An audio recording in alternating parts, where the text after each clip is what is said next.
Dean Martin received the phone call from Frank Sinatra's assistant at 7:43 on a Thursday evening in November 1968. And the message was delivered in 4 words that contained 19 years of shared history, mutual loyalty, and the kind of friendship that most people never experience, even once in a lifetime. Frank won't be calling. No explanation was given, no meeting was requested, no door was left open. And what Dean Martin did next, or rather what he deliberately chose not to do, would reveal more about his character than any performance he had ever given on any stage anywhere in the world. It was Thursday evening, November 14th, 1968, and Dean Martin was at his home in Bel Air, preparing for a quiet dinner with his children when the call arrived. The previous weeks had been difficult for Dean in ways that most people around him hadn't fully recognized, because Dean had always been exceptionally skilled at performing contentment, even when everything inside him was quietly collapsing. He had recently completed filming on a movie that hadn't gone well. His recording schedule had been producing results that satisfied his label without satisfying him.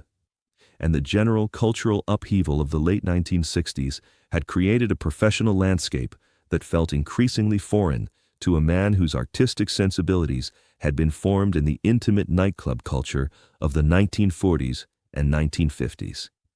But none of those professional concerns had prepared him for the specific weight of those 4 words.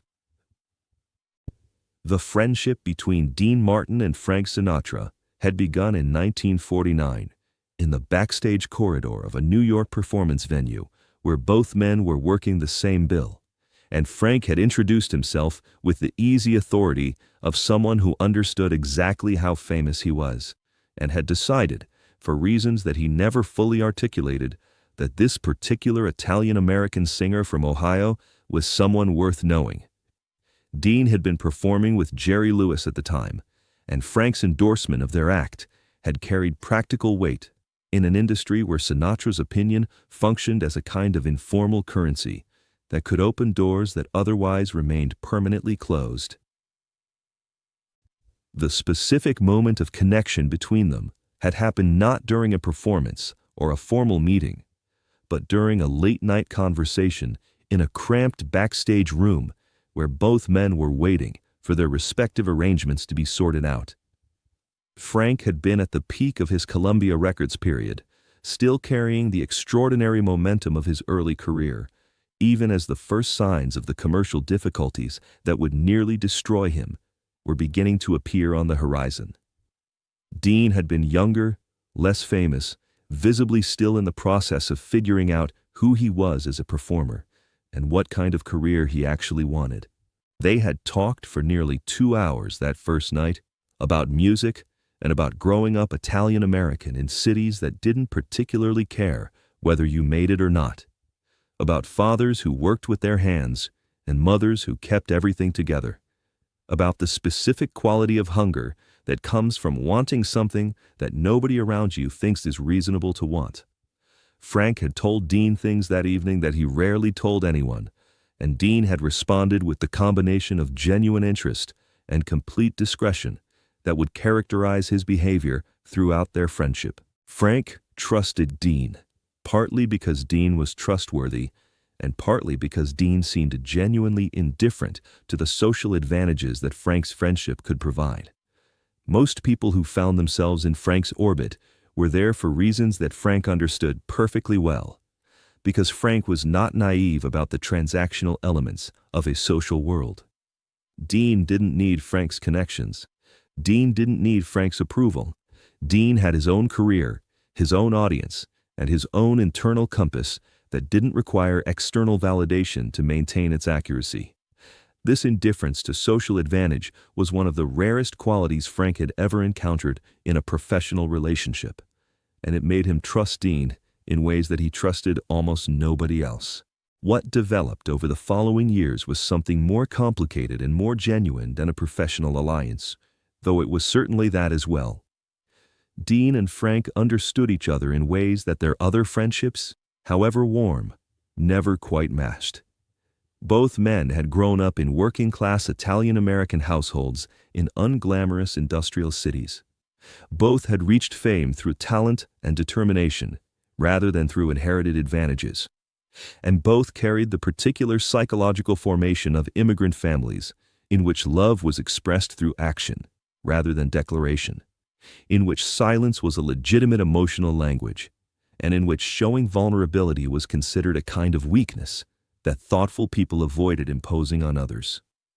Frank's social world in the 1950s and 1960s, the constellation of performers, socialites, politicians, and entertainers who assembled around him at various points, and who the press had labeled the Rat Pack, was not a club with formal membership requirements, but rather an organic gathering organized around Frank's magnetic gravitational pull. Dean had a natural place in this world, not just because of his talent or his friendship with Frank, but because he possessed the particular quality of complete self-possession that Frank genuinely admired. Dean never competed with Frank, never sought to diminish him, never angled for precedence or recognition in ways that would have threatened the fundamental hierarchy that Frank required in his relationships. Dean simply was who he was, with an unshakable and occasionally frustrating consistency. And Frank found this quality both admirable and restful in a life that contained a great deal of turbulence. There were hundreds of private moments that constituted the real substance of their friendship, moments that neither man ever publicly described in any detail. Late-night phone calls when one of them was struggling with something that didn't easily resolve. The particular comfort of sitting in the same room without needing to fill the silence. The specific kind of humor they shared that couldn't quite be exported to other company because it required the exact combination of their particular reference points, their shared Italian-American background, and the particular understanding they had of each other's professional circumstances. Dean had been one of the few people Frank genuinely listened to during the early 1950s, when Frank's career had collapsed so completely that many people assumed he was finished. Frank had not taken advice from Dean in any formal or programmatic sense, because Frank rarely took advice from anyone. But he had talked to Dean during those years with a honesty that he maintained with very few other people. And Dean had listened without judgment and without the kind of pity that Frank would have found intolerable.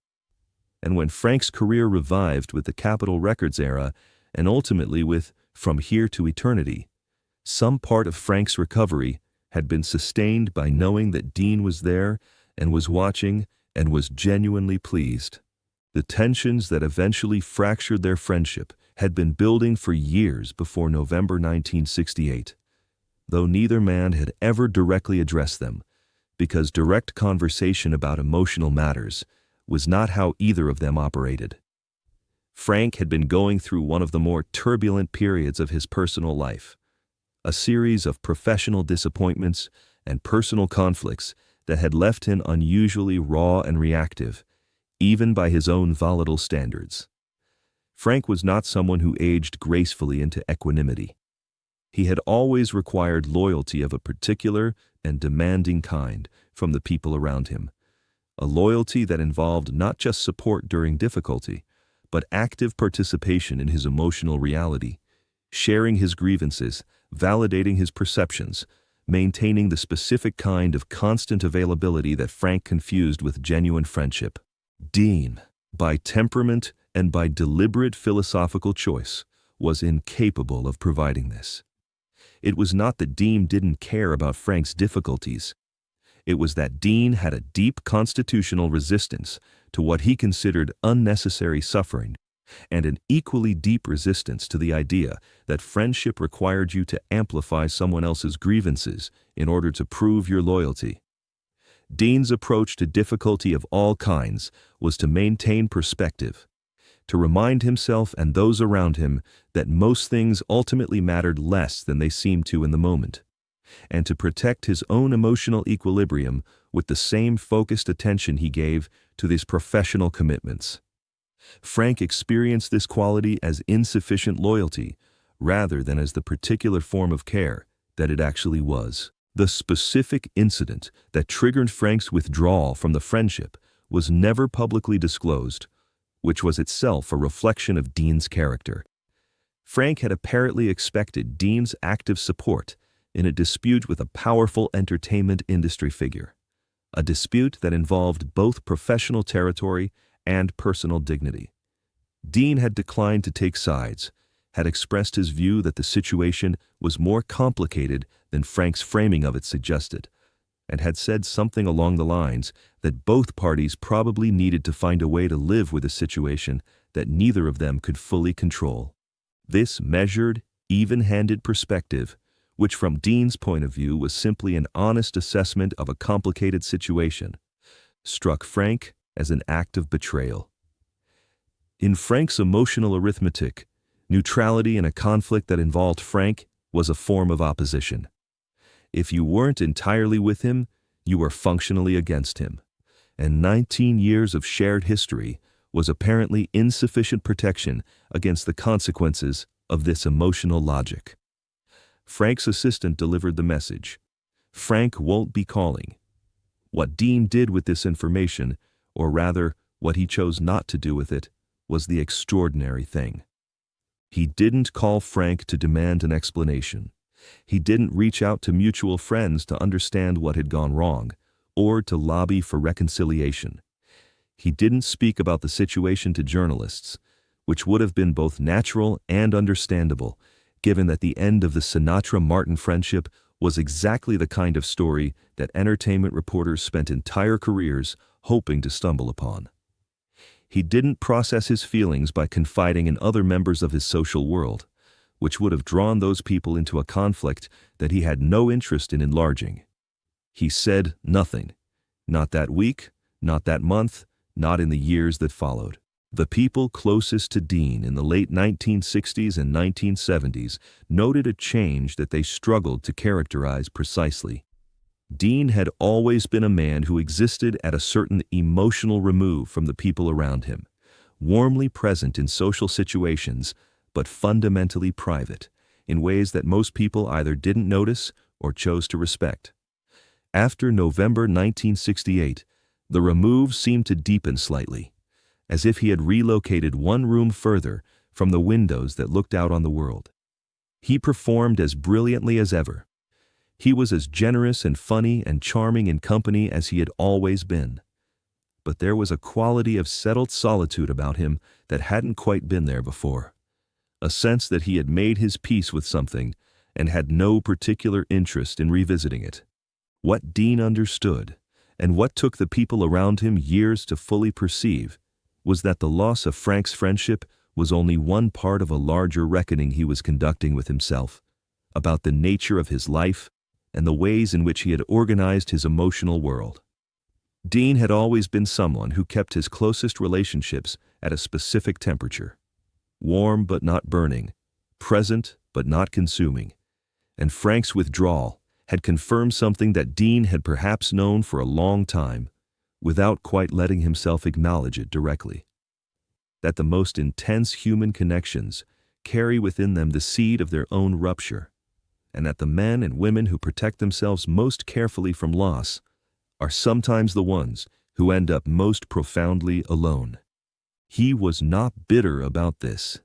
Bitterness required a belief that things should have been different, and Dean had long since made peace with the idea that things were, in most cases, almost exactly what they were going to be. But he was quieter with it than he had been before, and the silence that surrounded that November 1968 phone call became one of the defining qualities of his later years. His daughter Dina said years later that her father mentioned Frank's name occasionally during this period, but never with bitterness or blame, and never in a way that invited discussion or elaboration. He spoke about Frank the way you speak about someone who belongs to a part of your life that has ended without any particular drama, but has ended nonetheless, with a kind of complete and almost impersonal acceptance that Dina found, depending on the day she considered it, either deeply admirable or quietly heartbreaking. Dean's refusal to perform his pain for any audience eventually communicated something about him that he had never directly said about himself. He didn't need Frank's acknowledgement in order to know that the friendship had been real. He didn't need an explanation in order to understand what had happened. He didn't need to be publicly vindicated in order to maintain his private sense of self. He had his own accounting of their 19 years of friendship, and he was going to keep that accounting private and complete, unrevised by Frank's later behavior and uncontaminated by the various interpretations that interested parties would have brought to it if he had ever opened the subject for public discussion. The entertainment industry in the late 1960s and early 1970s was not a community that rewarded this kind of dignified silence. Gossip was currency, grievances were entertainment, and the narrative of a broken Rat Pack friendship would have generated exactly the kind of attention that most performers, consciously or not, found themselves drawn toward. Dean resisted this pull with a consistency that people around him gradually came to understand was not strategic calculation, but something more fundamental. A genuine philosophical conviction that the public stage was not the appropriate place to settle private accounts, and that transforming your pain into entertainment was a form of disrespect both to yourself and to the person who had caused it. The years passed. Frank went through his own further transformations, remarrying, experiencing career revivals and professional setbacks, periodically reaching out to various people from his past, and then withdrawing again with the unpredictable rhythm of someone whose emotional needs were both enormous and inconsistently met.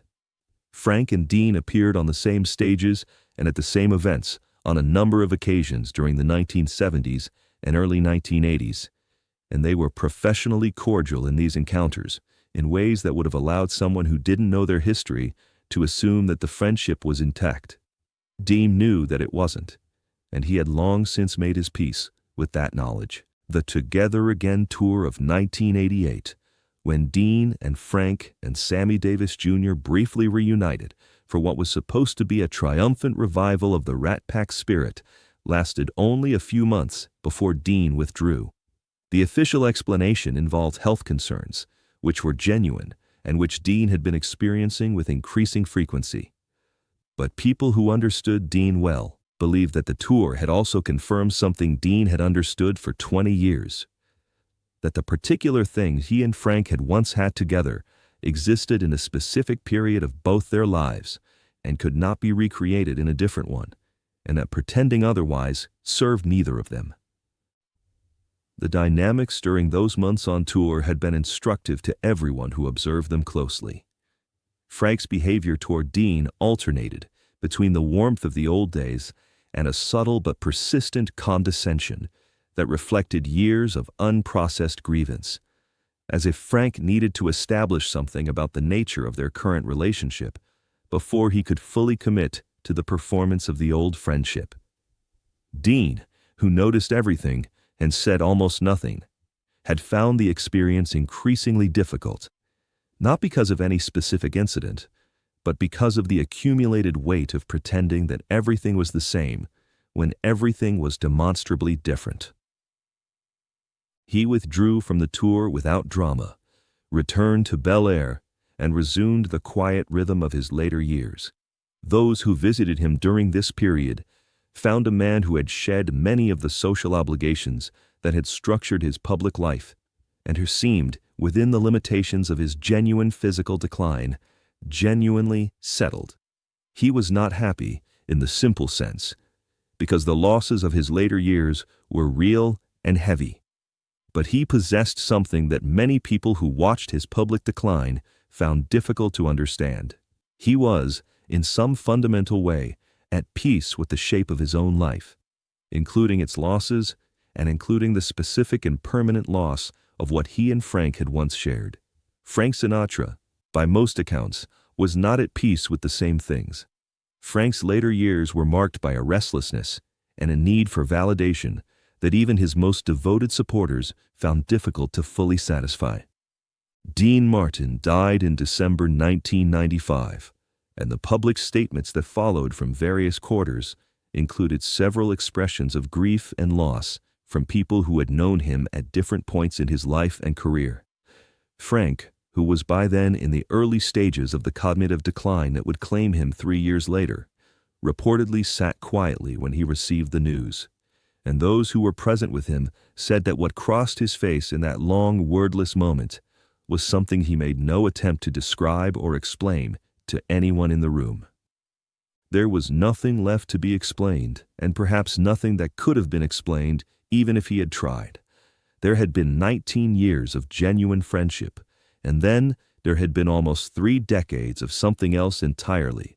Distance maintained with mutual dignity by 2 men who understood each other well enough to understand that what had broken between them was not going to be repaired, and who had both, in their very different ways, accepted that irrevocable truth.